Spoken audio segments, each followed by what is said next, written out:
Colossus is the most advanced lineup optimizer in daily fantasy sports.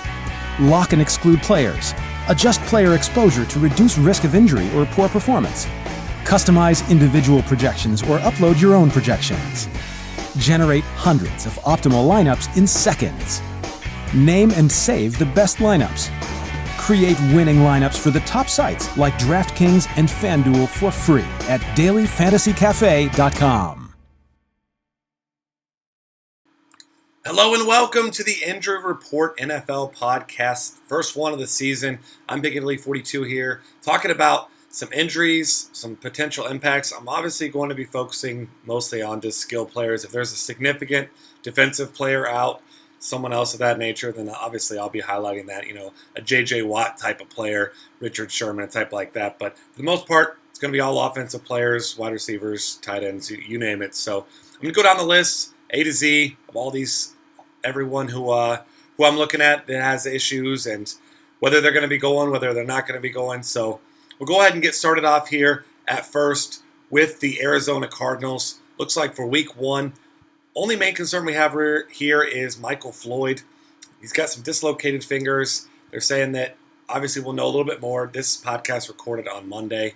We'll know a little bit more by midweek once we see who's practicing, who's not practicing. So keep that in mind for all of these guys. Michael Floyd, officially listed as questionable right now. So keep your eye on him going towards week one. The Atlanta Falcons have a couple concerns here. We've got Roddy White, who's questionable for week one. He's got some elbow concerns. They're saying that he should have some activity this week, however you want to take that. All that really means to me is that he's questionable. Even if he plays, won't be 100%. Not really a guy that's on most people's radars anyway, so shouldn't affect much. Devonta Freeman is dealing with some hamstring issues. He's a guy who is going to, once again, be monitored as we look a little bit closer towards the end of the week, see what's going on. He's going to be a guy that, if he is unable to play, obviously he's listed as the starter for Atlanta. If he is unable to go, you assume Tevin Coleman will take on a bigger role, but at the same time, nothing definitive, nothing concrete on who's going to be getting time and carries there. But you got to imagine if Freeman's out, Tevin Coleman will take on at least a decent amount there. Baltimore Ravens, nothing significant here other than what we already knew. We've got Lorenzo Taliaferro, the backup, is questionable. That's not really going to change much for me. Obviously, Dennis Pitta out on the physically unable to perform list, but he's unlikely to be playing this season. So that's just kind of your preseason update there. Buffalo Bills, though, these are some significant injuries here, or at least one main one. LaShawn McCoy, the hamstring issue, is day-to-day. He has vowed that he will be ready for week one. Coach Rex Ryan and the team now coming back on that, maybe changing their tune a little bit, saying that it's possible. We'll see what happens. So keep in mind what goes on with him in injury in practice this week. If he's full practice, or at least most practice, we should know a little bit better by Friday. But certainly if he's unable to go, then that's going to be a big-time change for the Buffalo Bills there. Without their top tailback. So had to imagine that if on the back end of that, if he's unable to play, that Carlos Williams, Boobie Dixon, Bryce Brown, we'll have to see what happens if we get closer to there and McCoy is unable to play, if we hear about a timeshare or someone's going to step into the starting role. Either way, probably not a situation I'll be too excited about there. Carolina Panthers up next. Only real thing you need to know here, Kelvin Benjamin, in case you hadn't been paying attention in the offseason, got injured in the preseason, got knee surgery. He's out for the year. Nothing else significant that actually changing anything for week one. Looking over at the Chicago Bears, this one's significant here. We've got Alshon Jeffrey, who over the last few days, they were saying that he was on his way back, questionable for week one, now hasn't been practicing. The Bears haven't let him talk to reporters. Looks like he's in big-time doubt for week one. Maybe even further, because really not much information going around. He's not allowed to talk to reporters, so definitely not a good situation there. Don't expect him to play this week. It's going to be the committee there, I guess, with the Chicago Bears. You're going to be looking at some guys. Obviously, Brandon Marshall out of town yet. Now, in case you hadn't realized that, Marquez Wilson going to take on some role. Obviously, Eddie Royal probably going to get a decent amount of volume in his passing attack, because you got to imagine they're probably going to be playing from behind once again. So a big loss for them. You imagine he probably won't be playing, so maybe find yourself some value there with a guy like Eddie Royal. Cincinnati Bengals, Vontaze Burfict's significant for their defense, obviously. Linebacker on the physically unable to perform list, the PUP list. Getting knee surgery, probably going to be back in week 8. Outside of that, nothing significant. That does hurt the defense a little bit. Next up, we've got Cleveland Browns. We've got Duke Johnson, has a concussion. They're saying that he is week to week. Maybe he is going to play, maybe he's not. Doesn't seem particularly likely that he does play, but just keep that in mind. Obviously, it looks like he wasn't officially going to be the starter anyway. Tend to think that he certainly has potential. Maybe he was going to get some run, but either way, doesn't look good for his chances of playing week 1, but keep your eye on that as well.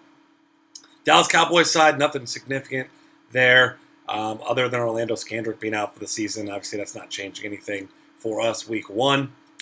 Same thing goes for the Denver Broncos. Ryan Clady, key offensive lineman, out for the season. Nothing significant for week 1 there. Next up, looking at the Detroit Lions, and another time where there's nothing significant. This is a team that losing some key starters from last year on the defensive end, so this is a team that's definitely going to have a chance to, give up some runs. Still on baseball mode. Give up some points this season, unlike what they did last year. So, moving on next, Houston Texans. Surely you know by now, Arian Foster out right now, groin injury. They're saying now it's possible he returns as early as week 3, so he's got to keep on your radar. Alfred Blue is going to start for him, as we know. Not a particularly exciting back. A guy that's going to get some volume because the Texans do run the ball a ton, but not a guy that you're expecting to break long runs or put up monster numbers. But should be a solid cash game play, though, because he will get opportunity. Next up, the Colts. Boom Herron, Daniel Herron, cut. He was out for season anyway, so nothing significant there. We are looking at T.Y. Hilton, though. He is currently questionable. He should be cleared by doctors this week. They assume that he's going to be starting. He should be. Doesn't look like he's having any setbacks, so implore him. Get him in your lineups. You know he's going to be a top option for one of the top passing attacks in all of football, so certainly a way that you're looking. Philip Dorsett, the rookie from Miami, they're saying that he may actually get to play. Dante Moncrief, obviously the healthy one. Philip Dorsett did miss other preseason games, so we'll see. Maybe he plays. I don't think he has much of a role anyway first week, so not much that you really need to worry about there. Jacksonville Jaguars here. Marquise Lee is questionable. Looks like he missed practice. Whole battle with the offensive coordinator. Was talking about how he's needs to be at practice, and it looks like he's a guy that isn't going to see much run anyway. He's kind of buried on that depth chart, so nothing significant there. Looking over here at the Kansas City Chiefs, Travis Kelce scared everyone. Twitter was ablaze when he went down at practice. He had a slight ankle sprain. Seems like he's going to be all right. Andy Reid said that he would have played if they played this week, so definitely a positive sign for him. Looks like Kelce will be good to go for week 1. Looking at the Miami Dolphins here, nothing significant there. All just minor injuries for guys that don't have much roles anyway. Same goes for the Minnesota Vikings. Not a whole lot to see there. New England Patriots, we know the drill by now. Never really know what's going on with these guys. Who's going to start, who's not going to start. Obviously, got some issues at wide receiver right now. Julian Edelman looks like he was listed as day-to-day, but they say he's close to returning. You imagine he's going to be out there week 1. Nothing concrete, nothing significant, but got to imagine he's going to be playing. They're going to need him too, so he's definitely a key there. You got LeGarrette Blount suspended for week 1, so definitely take a look and see what kind of value you can see there. We've seen it from the Patriots, though, before. Just because a running back starting doesn't mean he's getting a significant run. Obviously, Garrett Blount being suspended. Other guys, Deion Lewis, Brandon Bolden, James White, all these guys behind him. Jonas Gray was cut over the weekend, so you're not worried about him. But it's just a mess. I don't like having my hand in there. Looking up next to the New Orleans Saints. Nick Toon out for the season. Not a significant injury, but just one of note before the season starts. C.J. Spiller, they're expecting him to be back for the week. This week, week 1, knee injury. Obviously, keep your eye on that. He has had a significant history of injuries. So if he can't go, obviously Mark Ingram takes on a bigger load. If he does go, Mark Ingram takes a big hit. He's a good PPR target, so definitely going to be a guy that we're watching. One of the more important injuries for this week coming up. Victor Cruz for the New York Giants is an interesting one there. He wasn't at practice. Seems less and less likely that he's going to be playing week 1 anyway. So maybe we see him week 2. Maybe things change over the next few days. So monitor that. He's a guy who kind of fell off last season. A lot of that due to Eli Manning's struggles. But certainly a guy that you'd have on your tournament radar if he does go, if he's completely healthy. Looking next at the New York Jets here. Obviously, Geno Smith got his jaw broken. He's not going to be playing for a while. Looks like possibly week 6 that he returns.